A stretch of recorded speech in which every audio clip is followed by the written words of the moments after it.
Hello and welcome to Keeping It Young podcast, conversations about marriage, family, and ministry life. I'm Dave. And I'm Bethany. And we are the Youngs. We're so glad you've joined us again this Valentine's month as we are focusing on loving our spouse, keeping the marriage alive and fresh. Hope you enjoyed last week's episode as we got it started. And because we've been heading out of town, we're just getting back from a missions trip. We haven't been able to add any more emails or, things to this or poems. True. So you that have sent them, next week will be when those will show up. So keep them coming if there's still time. And we will get to those in next week's episode. So we're looking forward to adding those in, and it's going to be good. So thank you in advance for you that have already sent them and you that are yet going to. So we're looking forward to that.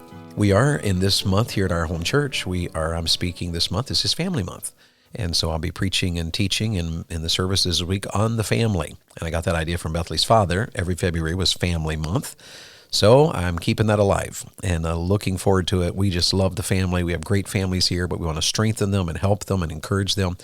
And in the midst of that, use as an outreach. So you can find those sermons online. And if you go to our church's website, it's Westwood Baptist Church, Poplar Bluff. If you go to that website, you'll find those messages on there, and we're getting ready to put those on a podcast as well from the church.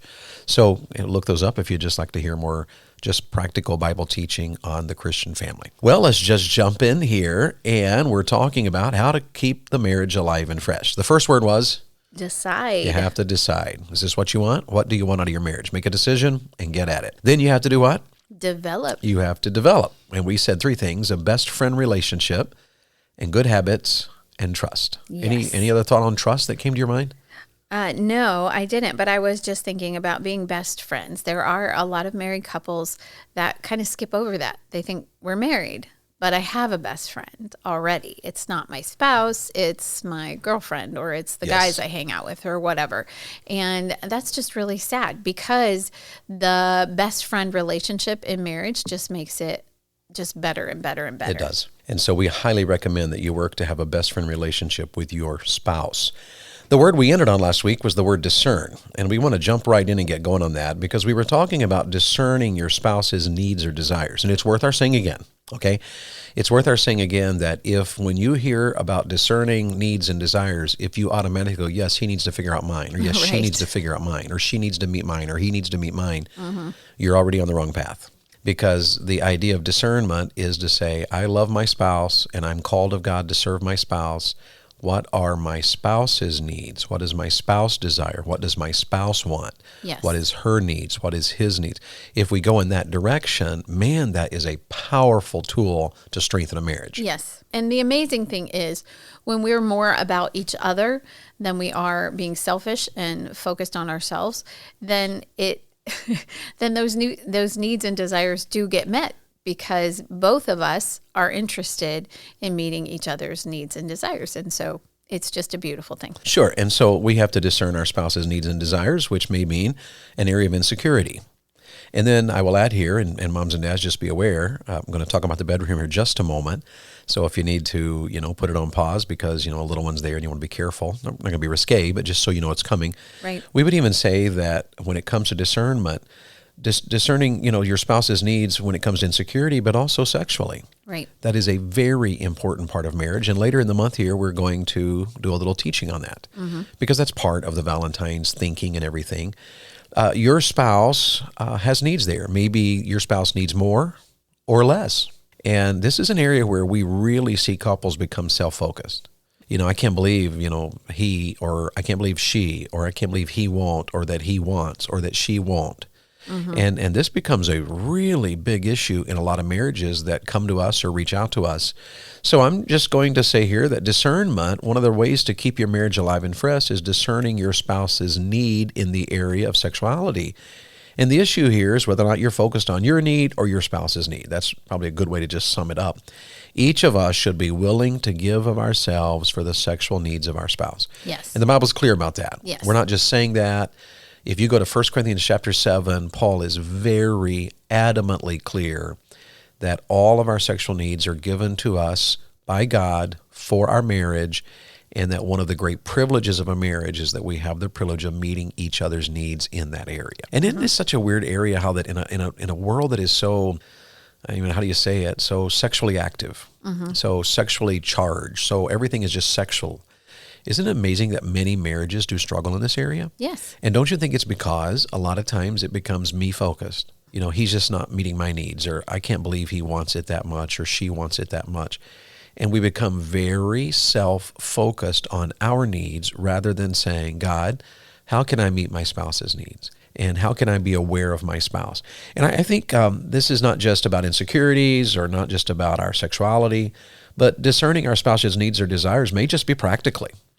Just practically. He may have a hobby and, you know, it may not interest you at all, but you can attempt to watch. You know, we have friends right now that are on a getaway because his wife loves figure skating competitions. And so he's there with her. I don't know if he likes figure skating competitions or not, but I know his wife loves those. And so here he is. He's with her. And, you know, we have people in our church. I tease the people in my church about this, that this might be the most redneck thing I've heard of in a while because they race. There's, in this part of Missouri, apparently, there are lawnmower races. And it just... What's redneck about that? That sounds just so normal to me. That's awesome. But, and I was teasing the guys because they want me to get on one of those racing lawnmowers. Honestly, you got to come. I think so. I think, don't you all agree that David should do a lawnmower race? And maybe we should take pictures and put it on all of our social media. And should I get a, Jesus Saves flag to hang behind me? There we go. In the wind. See? Yes. It works. Advertisement. And keeping it young There we and go. Westwood Baptist Church. Yeah, we'll just put this big long banner behind you. But here's what I love. That's kind of probably more like a guy hobby. I mean, I could be wrong. There may be as many girls as there are guys at this competition. I've never been there. But he may have a hobby that, is as redneck as the day is long, or who knows what the hobby may be. But one of the ways you can discern is just practically maybe, attempt to enjoy your spouse's hobby. Right. Or it might be that she loves Hallmark. I mean, absolutely watches every Hallmark movie that has ever been made.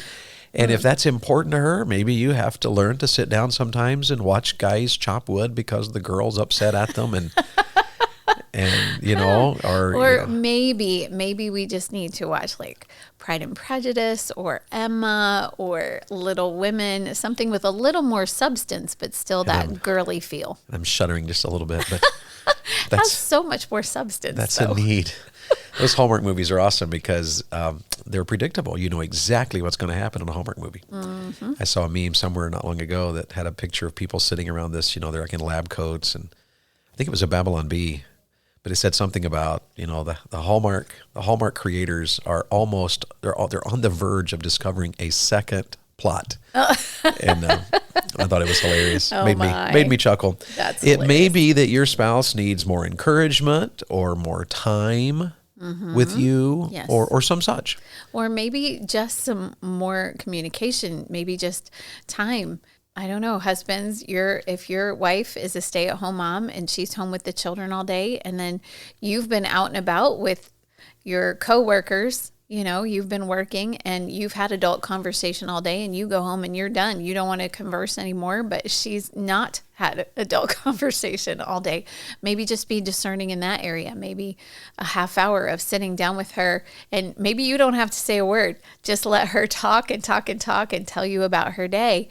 That will just meet a great need in her life. Yes, and occasionally say, something like, well, or they, or, something like that, just to stay engaged, but just sit there and listen and relax. Right. So what we're doing is talking about discernment. You have to discern your spouse's needs or desires. And I would add a couple of other things here.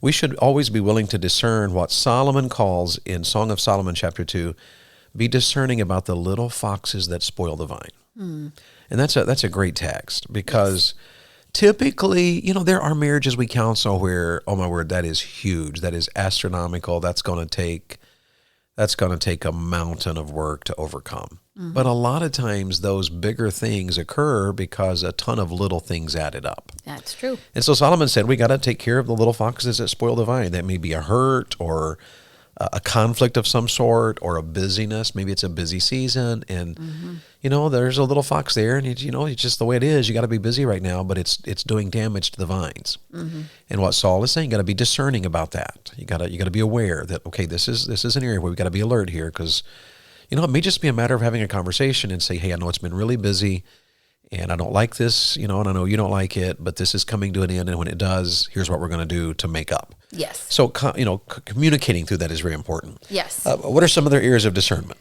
How to handle conflict. Well, that's an interesting one because, most couples don't have any. And Wow. never do couples have conflict. And so you got to think this through. Discern, how do you handle conflicts in your marriage? What can you do to overcome them? Right. What are you doing wrong in trying to overcome them? Staying in a conflict cycle that isn't working is probably just nothing less than silly. Yeah, absolutely. And sometimes we get in a conflict cycle and we're doing the way we saw our daddy do it, or we're doing the way we've always done it. This is how we do this. And how many couples, we do this every time. We do this all the time, couples will say. Mm-hmm. Well, that's a silly thing. If you do it all the time, it's time to discern what's a better way to handle this. Right. That just takes, if you're a Christian, you're not alone. You have the Bible, you have the Holy Spirit. You can get wisdom from God if you're asking for it, James 1 verse 5 says. Yes. So there's all kinds of things there, but handling conflicts is important, isn't it? You can look up conflict resolution episodes on the Keeping It Young podcast. Yes, you can. If you just type that in the search bar, you should be able to find a few on conflict resolution. We have quite a few on the keepingityoungpodcast.com. Mm-hmm. The wonderful thing too is that we live in a culture where books are readily available. Yes. And the one thing we have to remember is that books are not inspired by God on the level of the Word of God. Right. So anytime a book undermines the Word of God, the book is wrong, the Bible is correct. Yes. And we believe that very strongly. Mm-hmm. So, but read some good books. You can learn a lot from good books. And sometimes you just have to, talk and listen. Maybe the biggest advice we could give you about conflicts is talk to each other and listen to each other. Yes. And just talk and listen. And one of the things we have to discern is how to handle each season of life. And we've taught about that before, but it's worth our mentioning again. Life is seasonal. Some of you are having a baby coming and you're dealing with that maybe morning sickness or the pregnancy. Learn how to handle that biblically. Learn how to, discern. Okay, what are we going to do about this? This is a new season of our life. Mm-hmm. And, maybe, it's going through a job loss and all of a sudden there's a financial uncertainty. How are we going to face this season? Or maybe you're getting older now and your spouse just had surgery and can't get out of the house and you're the main caretaker. Mm-hmm. How are we going to navigate this season? So talk about it with each other. Pray about it. If you don't know what to do, get counsel about it. Everybody has faced what you're facing somewhere along the way. Somebody else has faced what you're facing somewhere along the way. Mm-hmm. So counsel is available. Yes. So we just have to reach out for it. Any other thoughts you would add there?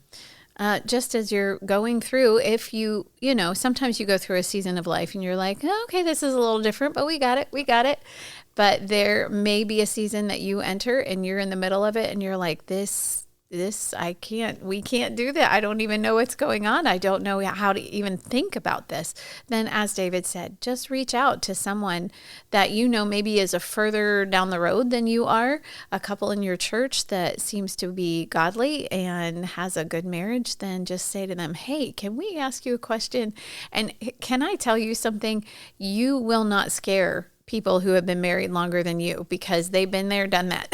Absolutely. So get the counsel that you need so that you can keep things fresh and wonderful and sparkling during every season of life. Absolutely. So where have we been so far? How do you keep the marriage alive? We've told you that you need to decide about what you want. And then you need to develop. You need to discern. And then here is number 4. You need to diminish. Diminish primarily the negatives. Yes. And that's just hard for any of us to admit, but negatives always are part of a sin-cursed relationship. We live in a sin-cursed world. All of us have a sin nature. There will always be some negatives in any relationship, but you have to diminish them. I liked that quote that our brother gave. We shared it last week at the beginning of last week's episode. Brandon Daniels. If you focus on 10% of the negatives, you cannot see the 90% that is positive. And I think, we don't know the stats on that, and if that's always true, precisely, but there's a lot of truth there. It does seem to be. And when we do some counsel, I feel like sometimes I'm like, does your husband do anything good? Oh yeah, he does this and this and this and this good. And then I'm like, well, then maybe we ought to focus on that instead of that he didn't put the socks where they're supposed to go when he takes them off in the evenings. Yeah, I don't know anybody like that. So so if there's anybody out there who doesn't put their socks where they're supposed to go, then, focus on that. Right. Don't let that negative damage you. Right. Right? Focus on all the great things. Amen. And so that's good stuff. It is easy. We do live in a culture that by nature, for some reason, our culture does tend to be negative. And the culture we just can't help it. We're just like, we see the worst in things. And I don't know if it's the social media that's caused us to be this way or just that we are farther from God than, our culture just keeps getting farther from truth. And, the enemy, we know that the culture we live in, it's a spiritual warfare. Yes. It's light and darkness. It's good versus evil. It's, the kingdom of heaven versus the kingdom of hell, if we can say it that way. Right. It's righteousness versus unrighteousness and just on and on. This is when you realize that and you look around at the world, it's like, oh my word, this is so true. And so it's for some reason, we just have this inherent sinful nature to focus on the negative, especially if the negative rubs me the wrong way. True. And boy, we get so hung up on that.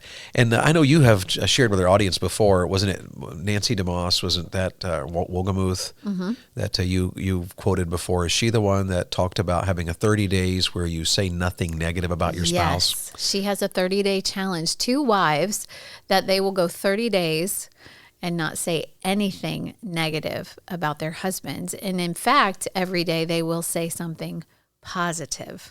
And so she talks about how that she gets feedback from ladies who will say, this is so hard. Because we do get in this habit of, oh, you didn't do this right and you didn't do that right. And why did you do it that way? Instead of praising our spouse.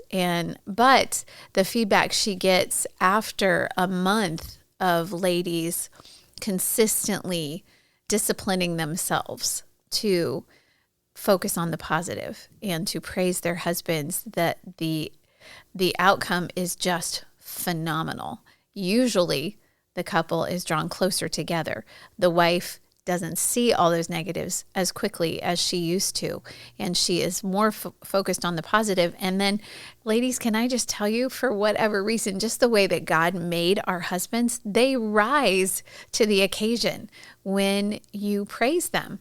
When we are focused on the negative, like you didn't do it this right, or this hurt my feelings, or whatever, it does become, it just can spiral into some kind of conflict that we thought never would happen. We were just pointing something out, and our husbands, they can't rise to an occasion there. But if we praise them and we say, hey, you did a great job here, then it's just like he takes off and he's like, oh, I am respected, I am loved, I am thought well of, and so I am just going to continue on in this way. Right. And one of the things we found in some of our research and in counseling is that especially when a husband, and I think this may be somewhat true of a wife as well, but especially a husband who feels like he can never do anything right, there does come a point in which he gives up, he quits trying. He may not leave the marriage, but he's no longer even trying. He no longer even cares. Right. If he can't please you. And so the way to overcome that, God gave us this wonderful gift of our voice, of saying thank you, of saying you're amazing, of saying I like how you did that, or thank you for doing that. And that's not just a wife to a husband, that's a husband to a wife, to build each other. Oh, yes. And some probably need it more than others. Some probably, are built in such a way that they need to hear that. But showing appreciation and not allowing the negative things in our spouse to damage the relationship is always a wise thing, and it is an essential thing if you're going to have a happy marriage that stays fresh in the relationship. Yes. I was in Target a couple months ago. This is when we were still living in Florida, and I might have shared this on the podcast. I don't think I did, but I overheard a lady, she was talking on the phone to someone, and all I heard her say was, oh yeah, he did a good job. And then she was quiet for a bit. And then she was like, oh, absolutely not. I did not tell him that he did a good job. You can't tell them that they do a good job. If you start telling them they do a good job at this, then they just stop everything because they're like, oh, I already achieved it. I don't need to do any more. And I so badly, I didn't know this lady at all, but I just wanted to stop her and say, excuse me. That's not true. That's not true. If you tell your husband he did a good job, then he's going to want to continue to do a good job. But can you see how that the culture we live in is, the ideas of feminism and the ideas of girl power. Yes. There is an element of spirituality to it. Well, it's almost like, we got to keep them in their place. Yes. And what that does is that it diminishes the relationship God wants us to have. Absolutely. And it hurts us. And what we're, the cultures, we're trying to make ourselves feel better in the culture, but in the process of it, losing the number one relationship we have and wonder why we're so miserable. Yeah. And I can promise you that lady was not a happy lady. Right. Not at all. You Yep. hear people like that and you're like, you know what, you may be getting your way, but at what cost? Your relationship stinks, your friendships, I'm assuming the lady on the other side was like, we're going to stay away from her. Yeah, no kidding. Kind of thing. So we have to diminish the negatives. Okay, we have 2 more words and we'll be out of time today. What's number 5? How do you keep the marriage alive and fresh? Different. Different. Do something different. And that's probably a silly little thing to say, but I was thinking about that, and don't you think that makes sense? It does, because we can get in a rut. Oh, Yes. let's see, we're going to go on a date. We always go to this restaurant. And maybe you like that restaurant. Maybe you live in a small town and it's the only restaurant you have. But we can get in a rut. We have typically tried to have a coffee date every day. I drink tea and he drinks coffee, and we stop in the middle or the end of the afternoon and we just drink it together. Now that he has a new role as a pastor, that has had to change somewhat. But you can even get in a rut there where, okay, I'm going to grab my cup and you grab your cup and you grab your phone and I grab my phone. And the next thing we know, we're not talking and having our little coffee and tea date. We are scrolling Instagram or we're answering emails or something like that. Yes. Vegging. So we have to try to shake things up a little bit. Yes. So, I put like maybe eat at a different restaurant, try a different restaurant, or take a talked about trip. Maybe, forever you've been like, I'd love to go there. I'd love to see that. Maybe it's time to shake it up and go. Yes. Or splurge on something. Just sometimes you just splurge. And, we tried to do that with our children when we were raising our children. We didn't have a lot of money because we're in ministry and all of that. We weren't dirt poor and we weren't hurting. Right. But we were never wealthy, and often we didn't have the money to go on big vacations. Right. But sometimes we would splurge on something. Let's go out this day and splurge on this event. Right. And if we're going to go in debt a little bit on this day, spend, blow the budget, let's blow it by having fun today. Right. And so this is about doing something different, doing something different. Yes. And I mean, that's one thing, of course, in all of our travels, we've been all kinds of different places. But one of the things that I have enjoyed about our dates is that we do try to, hey, let's just try somewhere else. Let's just go somewhere else. Now, every once in a while, David will be like, I really like this food at this place, so let's go there. And I totally understand that. But it is fun to try new things together. And you may need to do something different, as in when we go out tonight, we're not going to talk about the children. We're going to talk about something else. Yes. Or tonight when we go out, maybe you've been dealing with some kind of issue. Maybe you're in ministry and there's some kind of issue going on in your ministry, and that seems to be all that you have been able to talk about. And it's important for you to talk that through and to bounce ideas off each other and to bear one another's burdens. But maybe this Valentine's Day when you go out, just say, we're not going to talk about that.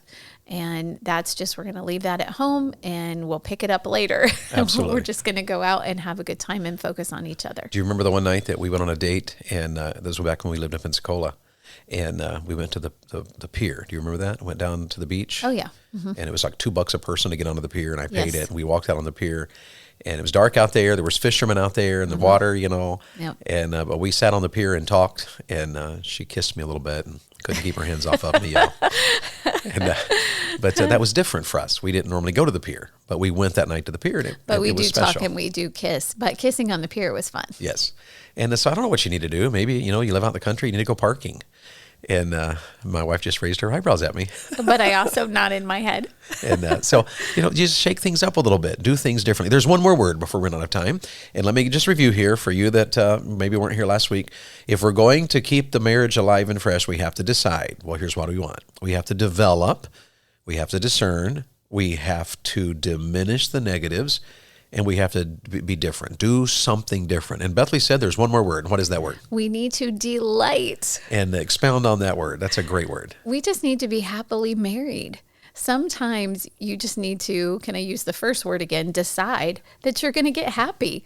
I was listening to a podcast just this morning, and in the context, it was talking about ministering to hurting people. But one of the things that Mrs. Wolgamuth said was that sometimes hurting people are in such a pattern of hurting, they just can't get over it. And it's almost like you can't love them out of it. but God has called us to love them out of it. But can I say in our marriages, let's turn that up a little bit, turn it around a little bit and say in our marriages, we've just developed this habit of being miserable with one another or just ho-hum with one another. And so just decide, I'm not going to do that anymore. We're going to delight in one another. When he comes home from work today, we are not going to have Fox News on. That's going to just depress us about what's going on in the union or whatever. We are going to turn it off and we're going to meet him at the door with a smile and a kiss and a nice meal. And we're going to talk about what was wonderful in our day, and we're going to praise each other. We're going to have fun together. We're going to laugh together and make your home a place where you can delight in one another, not a place where you're like, do I really want to be there? Okay, well, I guess I have a roommate. That's you, my spouse. No. Make it a place where you can delight in one another. And that can carry on to so many areas. When you see each other across the room, smile at each other and always want to be together. Yes. And continually be aware of each other. Just that delight. And you had it probably when you got married. Probably when you got married, you were like, oh my goodness, Yes. she's so amazing, or he's just so incredible. And I know the closer you get in your marriage, you start getting to know each other in some new ways and different ways, but never lose the delight. Yeah. And if you keep working on that, here's what will happen. You can keep your marriage alive and fresh. Yes. So that's the end of that particular series. Any further thought before we begin to sign off? Well, I hope that you have a delightful Valentine's Day. And honestly, if you are struggling, especially I would say if you're in ministry and you feel like you have no one to talk to, then you can reach out to us. Our email is available.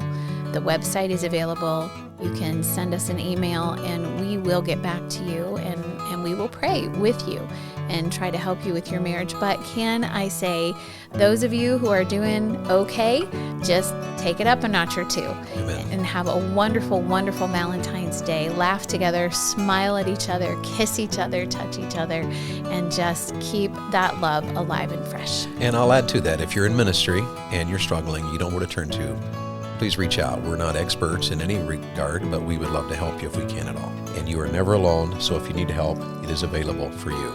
You've been listening to the Keeping It Young podcast. We're so happy you did, and we hope you'll join us again next week for next week's episode.